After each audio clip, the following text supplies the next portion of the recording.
আল্লাহ পাক রব্বুল আলামিন তার কুরআনুল কারীমের মধ্যে সূরা বাকারার 208 নম্বর আয়াতে আল্লাহ তাআলা ডাক দিয়া বলেন, ইয়া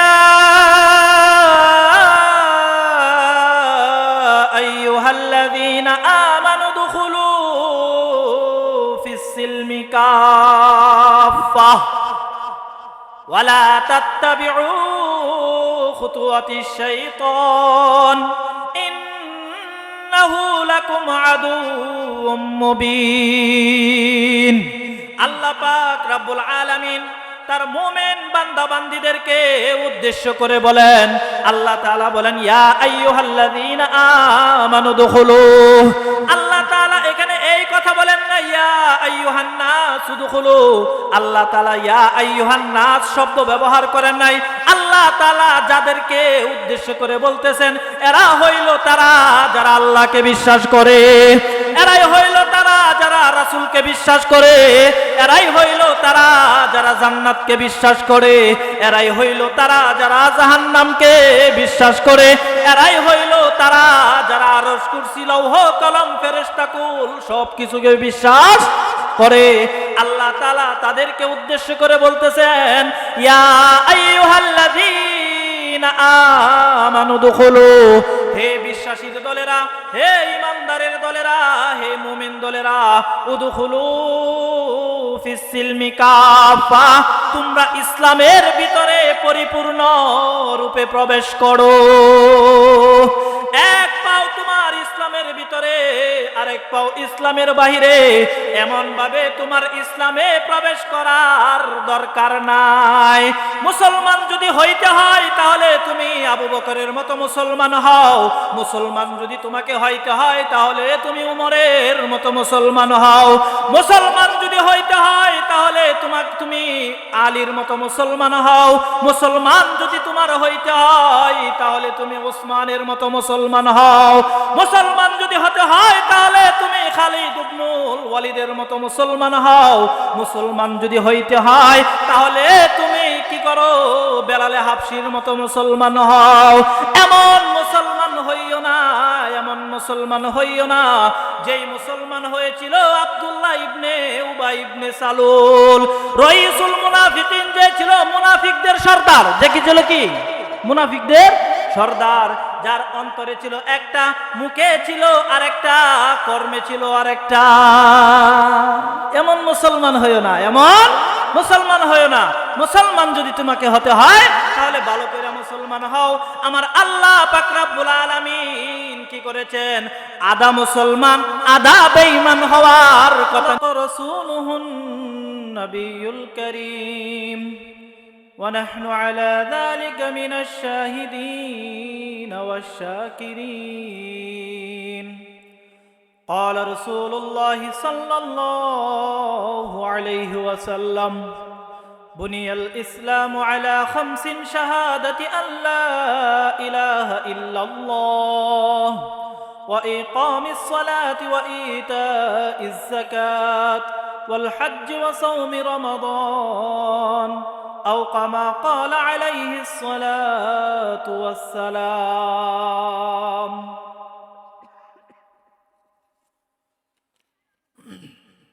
আলহামদুলিল্লাহ। রিয়াজুল জান্নাহ আমিনা খাতুন মহিলা মাদ্রাসা উত্তর লামাপাড়া গৌরীপুর ময়মনসিংহের উদ্যোগে আয়োজিত বাৎসরিক ইসলামী মহাসম্মেলনের সম্মানিত সভাপতি ও সম্মানিত সহসভাপতি ও আজকের এই ইসলামী মহাসম্মেলনের আমন্ত্রিত দিগার ওলামায়ে কেরাম, আমার সামনে উপস্থিত আছেন আল্লাহ পাক রব্বুল আলামিনের আশিকিন, জাকিরিন, শাকিরিন, মুহিব্বিন, ইসলাম প্রিয় তৌহিদি মুসলমান ভাইরা, পর্দার আড়ালের অবস্থানরত সম্মানিতা মা ও বোনেরা ও আমার অতি আদরের ছোট ছোট সোনামণিরা, সকলের প্রতি আমার আন্তরিক মুবারকবাদ। আল্লাহ তাআলা সকলের হায়াতে বারাকা দান করুন, আমিন।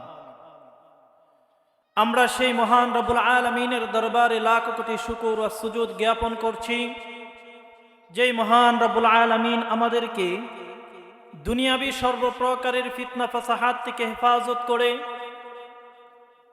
পথহারা পথভ্রষ্ট বান্দাদের মাঝখান থেকে নির্বাচিত করে আল্লাহ জাল্লা শানহু আম্মা নওয়ালুহুর কিছু মুহিব্বিন, জাকিরিন, শাকিরিন, আশিকিন বান্দাদের অন্তর্ভুক্তি করে এমন একটি সুন্দর জান্নাতি মাহওয়ালে, এমন একটি সুন্দর জান্নাতি পরিবেশে মজমায় সম্পৃক্ত হওয়ার তৌফিক আল্লাহ তাআলা দান করেছেন।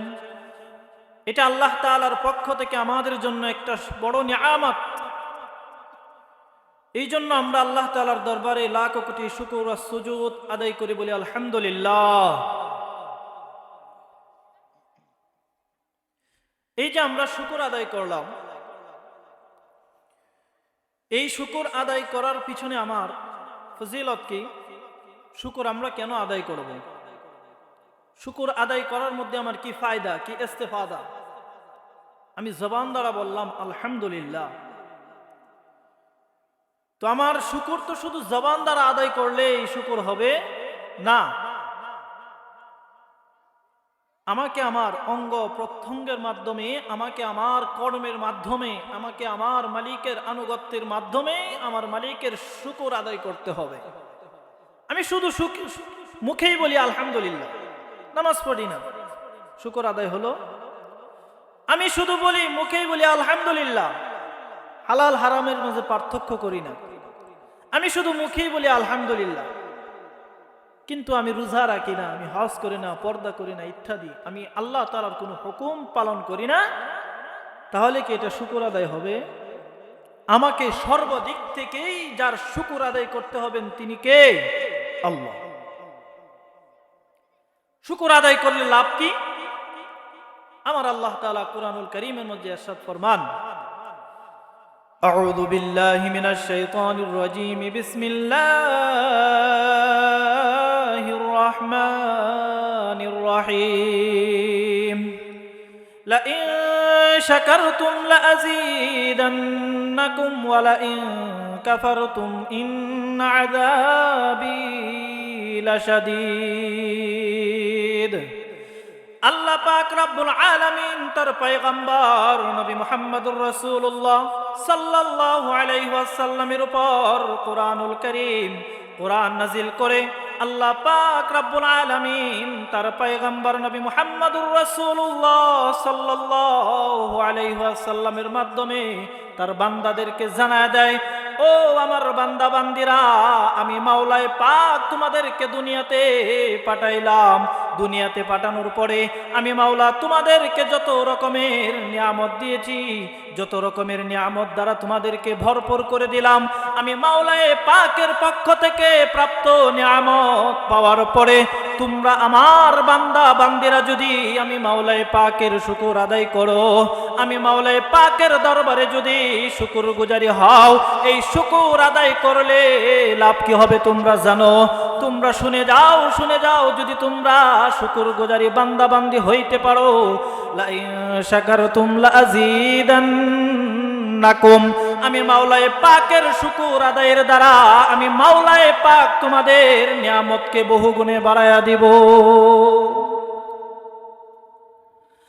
আর যদি তুমি নিয়ামত পাওয়ার পরেও বলো আমি মাওলা তোমাকে সুস্থতা দিলাম, সুস্থতা দেওয়ার পরেও তুমি নামাজ পড়ো না, আমি মাওলা তোমাকে ধন সম্পদ দিলাম, ধন সম্পদ দেওয়ার পরেও তুমি রোজা রাখো না, হজ করো না, যাকাত দাও না, আমি মাওলায়ে পাক তোমাকে মুসলমান হিসাবে, মুমিন হিসাবে দুনিয়াতে পাঠাইলাম, তুমি নিজের নামের শুরুতে লাগাও মুহাম্মদ অমুক মিয়া, মুহাম্মদ তমুক মিয়া, তুমি এত নিয়ামত পাইলা, সন্তান পাইলা, সন্ততি পাইলা, বিবি পাইলা, বাড়ি পাইলা, গাড়ি পাইলা, সব কিছু পাওয়ার পরেও যদি আমি মাওলায়ে পাকের শুকর আদায় না করো, তাহলে আমি মাওলায়ে পাক তোমার কাছ থেকে সেই নিয়ামত চিনায় নিব।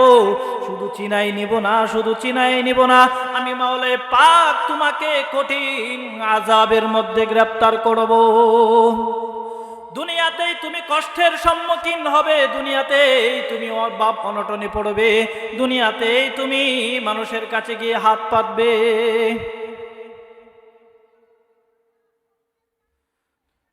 নদীর কুল ভাঙ্গে ও কুল গড়ে, এই তো নদীর খেলা, সকাল বেলার বাদশারে তুই ফকির সন্ধ্যাবেলা। সম্পদ আল্লাহ তোমাকে দিয়েছে, বিবিও আল্লাহ তোমাকে দিয়েছে, সন্তানও আল্লাহ তোমাকে দিয়েছে, বাড়ি গাড়ি অট্টালিকা সবকিছু আল্লাহ তাআলা তোমাকে দিয়েছে। আল্লাহ তাআলার পক্ষ থেকে প্রদত্ত নিয়ামত পাওয়ার পরেও যদি তুমি শুকর আদায় না করো, তাহলে আল্লাহ তাআলা তোমার কাছ থেকে তো নিয়ামত ছিনায় নিবে। শুধু নিয়ামত ছিনায় নিবে না, তোমাকে আল্লাহ তাআলা কঠিন আযাব, অভাব, অনটনের মধ্যে নিমজ্জিত করে দিবে। পরকালে তো শাস্তি আছেই, পরকালে তো শাস্তি আছেই, কঠিন আযাব। ওয়ালা ইন কাফারতুম ইন্না আযাবি লাশাদীদ।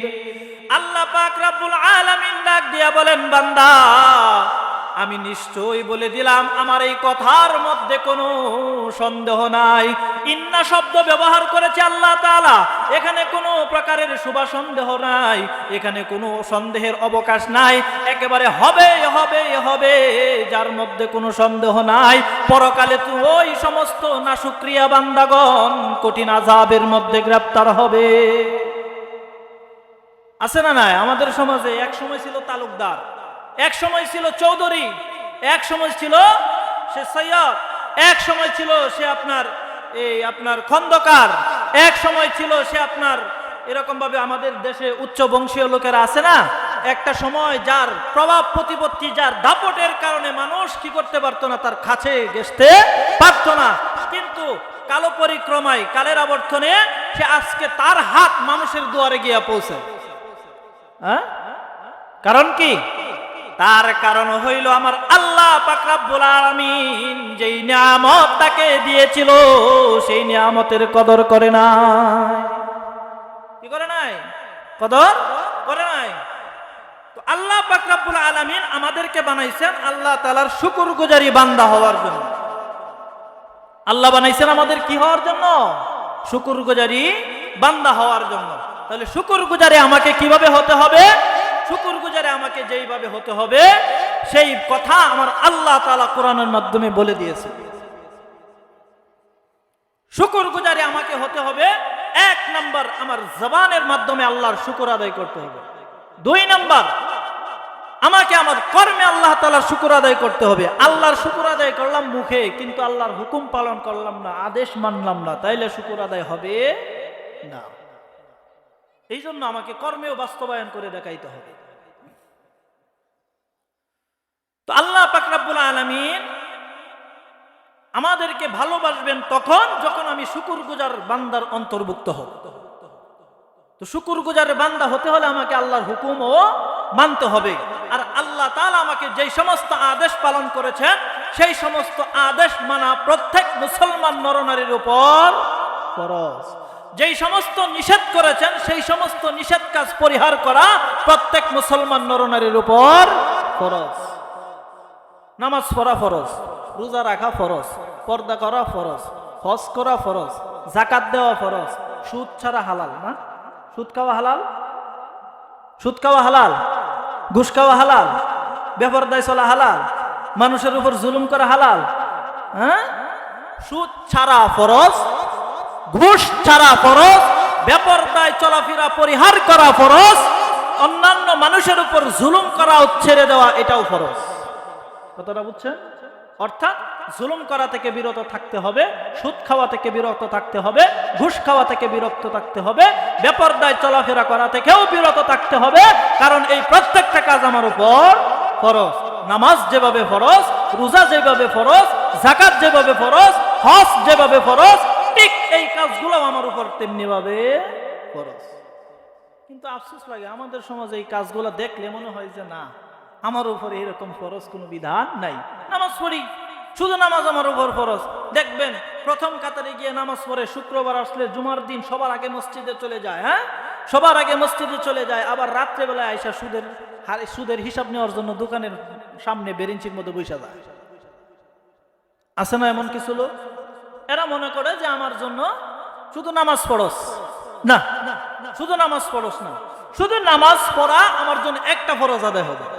আমি রোজা রাখলাম আমার জন্য আরেকটা ফরজ আদায় হবে, হজ করলাম আমার জন্য আরেকটা ফরজ আদায় হবে, যাকাত দিলাম আমার জন্য আরেকটা ফরজ আদায় হবে, তার মানে ফরজ শেষ হয়ে যায় নাই। কি হয়ে যায় নাই? কোরআনের মধ্যে আল্লাহ তাআলা 500 আয়াত নাযিল করছেন বিধান সংক্রান্ত। কত কত 500 আয়াত। এই 500 আয়াত প্রত্যেকটা বিধান আমার জীবনে বাস্তবায়ন করা আমার উপর ফরজ। কি? প্রত্যেকটা বিধান বাস্তবায়ন করা আমার উপরে ফরজ। তবেই আমি মুসলমান হতে পারবো। যদি মুসলমান হতে না পারি তাহলে আমার দ্বারা জান্নাত কখনো আশা করা যায় না। আমাকে আল্লাহ তাআলা পরিপূর্ণ মুসলমান হওয়ার কথা বলছে।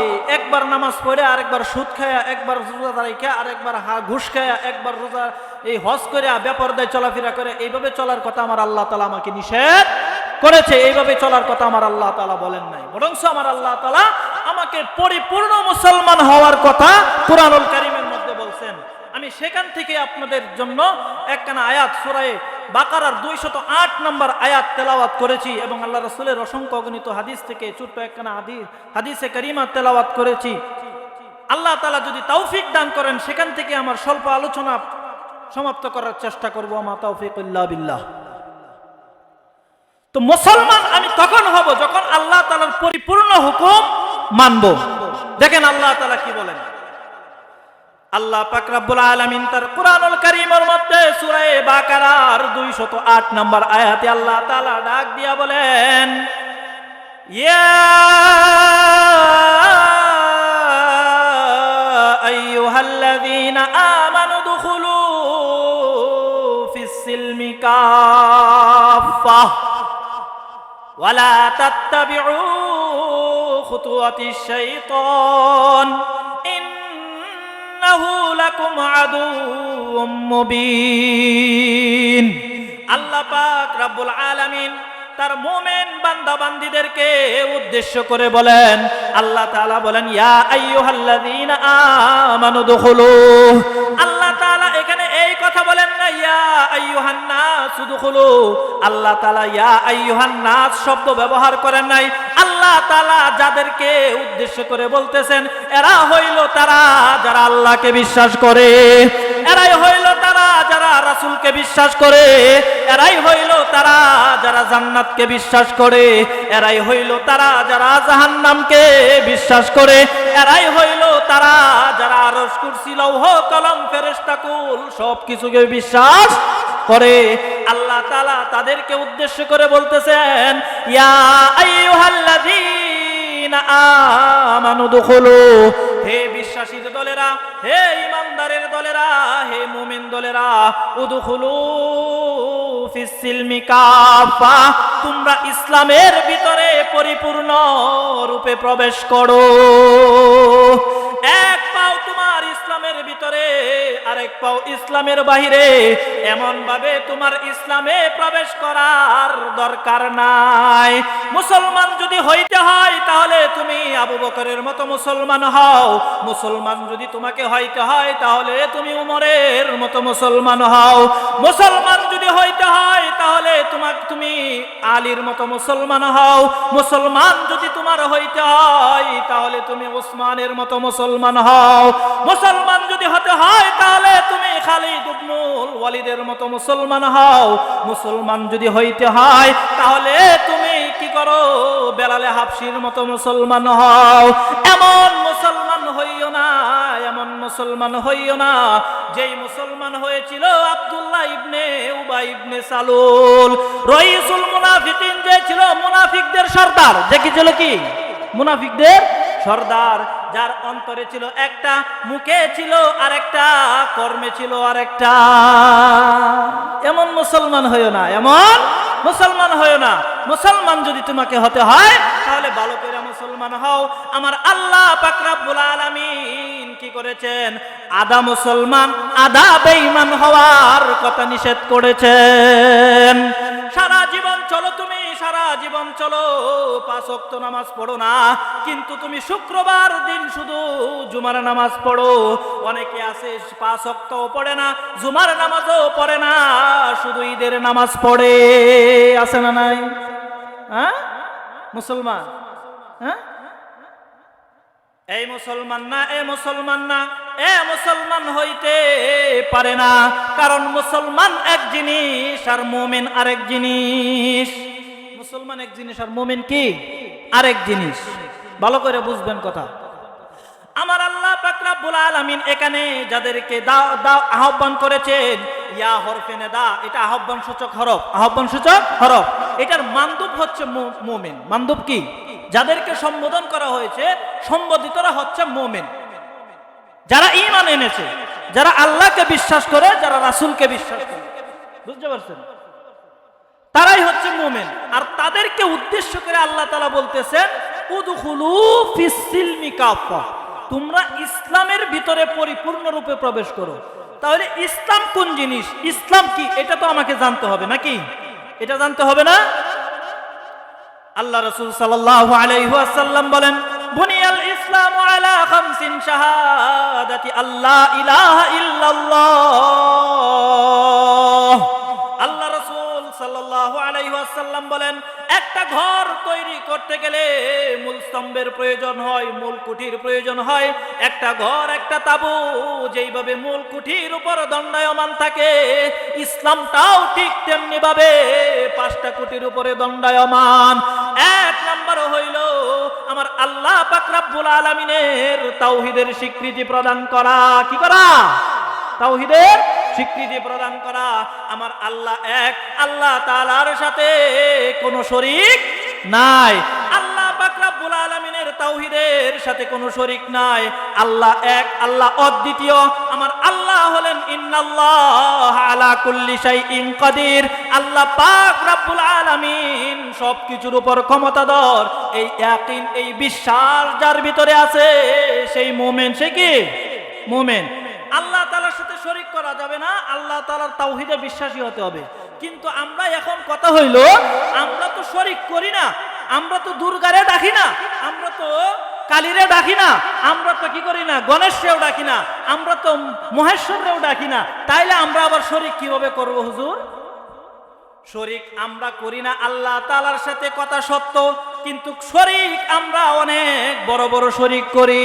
আমরা শরীক বিজ জাত করি না, কিন্তু আমরা শরীক বিজ সিফাত আমাদের দ্বারা অহরহই হচ্ছে। আমরা শরীক বিজ জাত, আল্লাহর সত্তার সাথে শরীক করি না, কথা সত্য, কিন্তু আল্লাহর এমন কিছু গুণ আছে যেই গুণগুলাকে আমরা অন্য গায়রুল্লাহর জন্য সাবেত করি। আর এই গায়রুল্লাহর জন্য আল্লাহর গুণগুলা সাবেত করার দ্বারা আমরা কি করতেছি? আল্লাহর সাথে শরীক করতেছি। কথাটা কি বুঝতেছেন? হ্যাঁ, আল্লাহর এমন কিছু গুণ আছে যেই গুণগুলো আমরা গায়রুল্লাহর জন্য সাবেত করে দেই, আর সাবেত করে দিয়া আমরা এগুলো আল্লাহর সাথে শরীক করে ফেলতেছি। কথাটা বুঝেন? যেমন কি আমার আল্লাহ পাক রব্বুল আলামিন হায়াতের মালিক, আমার আল্লাহ পাক রব্বুল আলামিন মওতের মালিক, আমার আল্লাহ পাক রব্বুল আলামিন জীবনের মালিক, আমার ভালো মন্দ তকদিরের মালিক, আমার আল্লাহ তাআলা সন্তান দেওয়ার মালিক, আমার আল্লাহ তাআলা সন্তান নেওয়ারও মালিক, আমার আল্লাহ পাক রব্বুল আলামিন সম্পদ দেওয়ার মালিক, আমার আল্লাহ তাআলা সম্পদ নেওয়ারও মালিক। কিন্তু আমাদের সমাজে অনেকে আছে কি বলে, কেউ ফিরে না কালি হাতে, বাবাই তোমার দরবার থেকে। আছে না? হ্যাঁ, বাবার দরবার থেকে কেউ কালি হাতে ফিরে না। এই যে বাবার থেকে কালি হাতে দরবার থেকে ফিরে না, এই কথাটা কি আমার আল্লাহর শানে প্রযোজ্য না, না কোনো বাবার সাথে প্রযোজ্য? কোনো বাবার ক্ষমতা নাই কিছু দিয়ে আমার হাতকে পরিপূর্ণ করে দেওয়ার, কোনো বাবার ক্ষমতা নেই আমার মনোবাসনা পূরণ করার, কোনো বাবার এমন শক্তি নাই আমার মনের আশা পূরণ করার। কারণ আমার আল্লাহ পাক রব্বুল আলামিন বলেছেন, ও বান্দা বান্দিরা, উদউনি, তোমরা আমি মাওলা পাকের কাছে চাও, আস্তাজিব লাকুম, আমি তোমাদের চাওয়া সঙ্গে সঙ্গে পূরণ করে দিব। তোমরা কোনো লাল পিতার কাছে গিয়া চাও না, তোমরা কোনো বট গাছের নিচে গিয়া চাও না, তোমরা কোনো ল্যাংটার কাছে গিয়া চাও না, কোনো ক্যাতাসিরার কাছে গিয়া চাও না, কোনো মস্তানসার কাছে গিয়া চাও না, কোনো 8 রশি 9 রশি 10 রশির কাছে গিয়া চাও না। চাওয়ার কথা বলছে কার কাছে? আল্লাহর কাছে। হেরাও ডাক দেয় আমাদেরকে খুব সুন্দর করে, আর আমরাও দৌড় মারি একেবারে পাগল হইয়া। এরা আমাদেরকে কত সুন্দর করে ডাক দেয় জানেননি? নতুনিদের চাঁদ উঠেছে আটরশির গায়, তোরা দেখবি কারা ভাই বোনেরা আহিরে ছুটে আয়। তো নতুনিদের চাঁদ উঠেছে, কত মধুর রূপ যে সুরত ওই সান্দারি মুখ, তাহার সাইতে অধিক সুন্দর আমার ভেষাবলির রূপ। নতুনিদের চাঁদ উঠেছে, নতুনিদের চাঁদ উঠেছে আটরশির গায়, তোরা দেখবি কারা ভাই বোনেরা আহিরে ছুটে আয়। নতুনিদের চাঁদ উঠেছে, আছে না নাই? আছে না নাই? আমার আল্লাহ পাক রব্বুল আলামিন বলেছেন, ভাই বোনেরা তোমরা একত্রে বের হইও না, একত্রে বের হইও না। মুসলমান বাহিরে বের হবে, মুসলমান পুরুষরা বাহিরে বের হবে, মুসলমান নারীরা ঘরের ভিতরে অবস্থান করবে, মুসলমান নারীরা মসজিদে যাবে না, মুসলমান নারীরা ঈদগাহে যাবে না, মুসলমান নারীরা কোনো বাবা বা কাবার দরবারে যাবে না। মুসলমান নারীদের সর্বোত্তম জায়গা হচ্ছে তার ঘর। কোথায়? তার ঘর। আমার আল্লাহ তাআলা বলেছেন, ওয়াকারনা ফি বুয়ুতিকুন্না ওয়ালা তাবাররুজনা তাবাররুজাল জাহিলিয়াতিল উলা। ও নারীরা, তোমরা ঘরের ভিতরে থাকো, ঘরের ভিতরে বসে থাকো, তোমরা হইলা ঘরের জিনিস, কাজে এই ঘর থেকে বাহির হইও না। স্বর্ণ রূপা হীরা মণিমুক্তা যেমন রাস্তাঘাটে ফালাইয়া রাখে না, স্বর্ণ মণিমুক্তা যেমন এরকম ভাবে মানুষের সামনে খোলামেলা ফেলাইয়া রাখে না, তোমরা হইলা স্বর্ণ রূপা মণি মুক্তা হীরার চাইতেও আমি মাওলায়ে পাকের কাছে অধিক মূল্যবান। কাজেই তোমরা নিজেদেরকে আবৃত রাখো, নিজেদেরকে তোমরা ঘরের ভিতরে আবদ্ধ রাখো।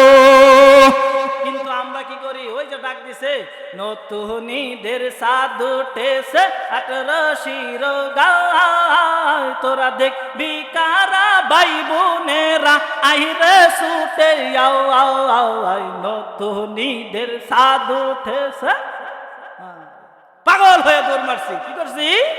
পাগল হয়ে দৌড় মারছি। শুধু তাই নয়, শুধু তাই নয়, আমি মান্যত করেছি আমার বাবার দরবারে, আমার 10 বছর যাবৎ সন্তান হয় না, 20 বছর যাবৎ সন্তান হয় না, আমার 30 বছর যাবৎ সন্তান হয় না।